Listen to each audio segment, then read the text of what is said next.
নমস্কাৰ সকলোকে মোৰ অন্য এটা ভিডিঅ'লৈ স্বাগতম জনাইছোঁ। আৰু ভিডিঅ'টো কি কাৰণে বনাবলগীয়া হ'ল বা কিয় বনাইছোঁ সকলোখিনি কৈ যাম। ভিডিঅ'টো মাত্ৰ শেহলৈকে চাব আৰু চাই কেনেকুৱা পালে বা কথাখিনি কিমান দূৰ সঁচা মিছা সকলোখিনি মোক জনালে সুখী হ'ম।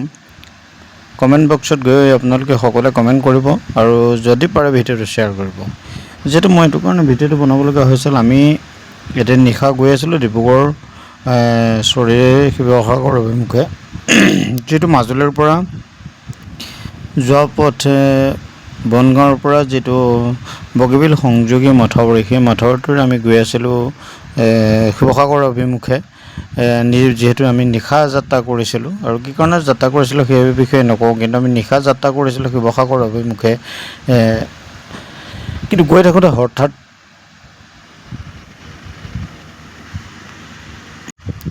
যেতিয়া আমি গৈ আছিলোঁ তেতিয়া এটা কথা হঠাৎ আমাৰ চকুত পৰিছিল যে মথাউৰিটোত নিশাও যথেষ্ট গুৰুগাই দেখিবলৈ পোৱা গৈছিল। বাৰু যি কি নহওক, সেইখিনি বাৰিষা হ'লে অলপ যিহেতু বাৰিষাৰ সময়, গতিকে এইখিনি সমস্যা থাকিবই। কিন্তু তাতোতকৈ ডাঙৰ সমস্যাটো এইটোৱে হ'ল যে মথাউৰিটোৰ দুই কাষে মাজুলীৰ পৰা বগীবিল পোৱালৈকে মথাউৰিটোৰ দুই কাষে ইমানেই অটব্য হাবি, ইমানেই জংঘল হৈ গৈছে, আৰু তাত নিশা যোৱাটো এক ভয়ংকৰ পৰিৱেশৰ সৃষ্টি হৈ যায়। এইবাবেই ক'লোঁ যে এনেকুৱা কিছুমান সেই মথাউৰিটোৰ ওপৰত, সেই পথটোৰ ওপৰত এনেকুৱা কিছুমান টাৰ্ণিং আছে, যিকেইটা টাৰ্ণিঙত হয়তো সন্মুখৰ পৰা অহা গাড়ীখনে কেতিয়াও দেখা নাপালে হয়তো বিপদৰ সন্মুখীন হোৱাৰ সম্ভাৱনা খুবেই বেছি। আৰু ইমানেই ইয়াতে এনেকুৱা কিছুমান গছ গৈছে যিবোৰ নেকি আপোনাৰ স্বাস্থ্যৰ বাবে ক্ষতিকাৰক হয়, এনেকুৱা কিছুমান তাত গছো দেখিবলৈ পোৱা গ'ল। আৰু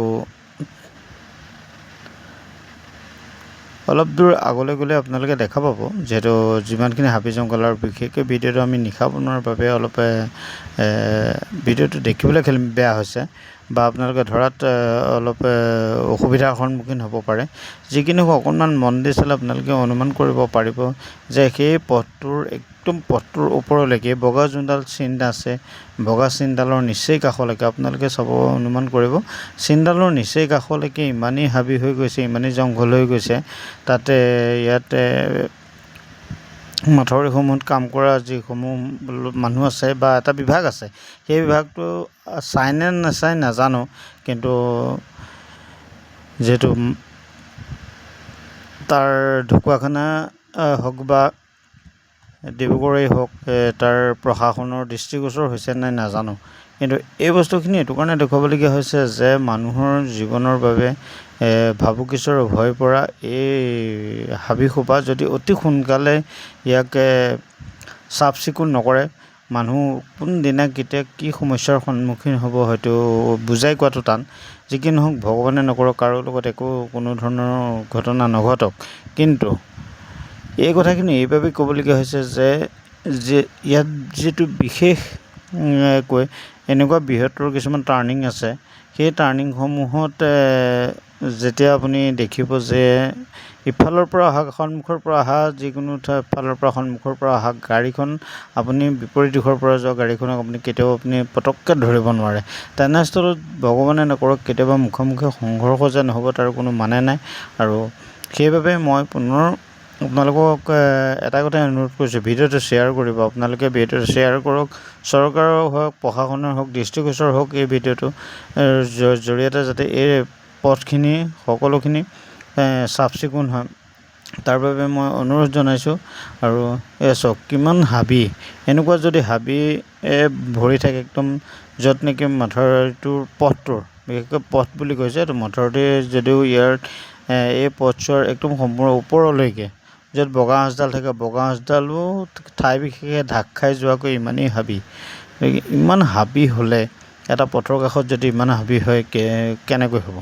এই পথটো যদি চাফ চিকুণ নকৰে, বা এইটো এটা মাজুলীৰ পৰা ডিব্ৰুগড়লৈ যোৱা এটা মূল পথ বুলি ক'ব পাৰি।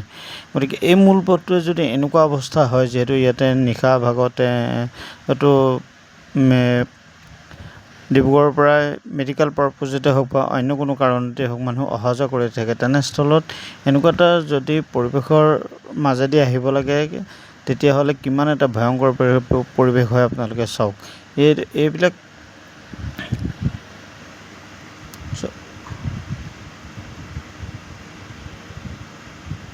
চাওক, এনেকুৱা এটা পৰিস্থিতি চাওক, কিমান হাবি চাওকচোন আপোনালোকে। দুয়ো কাষে মই দেখা দিছোঁ, দুয়ো কাষে কিমান হাবি চাওক। এনেকুৱা হাবি মানে আপুনি ক'ত গৈ আছে অনুমান কৰাটো হয়তো এনেকৈ মাথাৰ দৰে গৈ থাকিলে ক'ত গৈ আছে, কিয় গৈ আছে, আপোনাৰ অনুমান কৰাটো বহুত বেছি জটিল। যিহেতু ইয়াত কোনো ধৰণৰ ছিগনেল নাথাকে, যদিও আছে তাত হাবিৰ পৰা ধৰিব নোৱাৰি। গতিকে গোটেই বস্তুখিনি মই এইটো কাৰণে দেখাব বিচাৰিছোঁ যাতে সকলো অসম চৰকাৰৰ দৃষ্টিগোচৰ হওক আৰু এই পথটো সম্পূৰ্ণ মুকলি কৰক। এটাই অনুৰোধ জনাইছোঁ, মুকলি কৰক যাতে কাৰো কেতিয়াও কোনো ধৰণৰ হানি বিঘিনি নহওক। কোনেও নিবিচাৰে কাৰোবাৰ পৰা হানি বিঘিনি হোৱাটো। গতিকে ময়ো অসম চৰকাৰক মাননীয় মুখ্যমন্ত্ৰী মহোদয়ক অনুৰোধ জনাইছোঁ এইখিনি সকলোখিনি যাতে পৰিষ্কাৰ হয়। আৰু যিকি নহওক বগীবিল পালোহি, বগীবিলতো একেদশাই